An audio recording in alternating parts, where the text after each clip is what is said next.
Ini sebuah persepsi karena pungli. Untuk hindari pungli, Kapolri perintahkan Polantas untuk tidak menggelar tilang manual. Sebelumnya, Presiden Joko Widodo mengatakan banyak keluhan masyarakat terhadap Polri.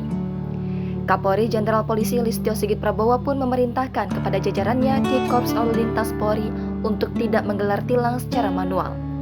Hal ini merupakan bentuk tindak lanjut arahan Presiden RI Joko Widodo kepada jajaran Polri pada 14 Oktober lalu. Instruksi larangan menggelar tilang secara manual tersebut tertuang dalam surat telegram per tanggal 18 Oktober 2022 yang ditandatangani oleh Kakor Lantas Polri Irjen Firman Shantia Budi atas nama Kapolri. Dalam sebuah telegram, Kapolri menekankan segala pelanggaran harus ditindak melalui tilang elektronik atau Electronic Traffic Law Enforcement baik statis maupun mobile.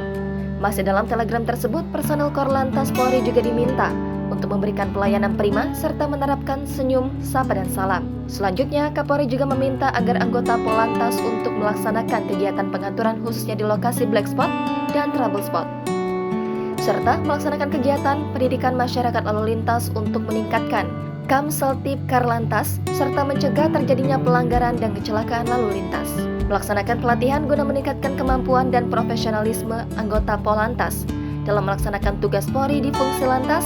Instruksi Kapolri sebagaimana termaktub dalam telegram itu. Selanjutnya, Polantas Polri juga diminta untuk profesional dalam menangani kasus kecelakaan lalu lintas yang terjadi. Personel diimbau untuk transparan dan prosedural tanpa memihak kepada salah satu yang berperkara guna meningkatkan kepercayaan publik terhadap Polri.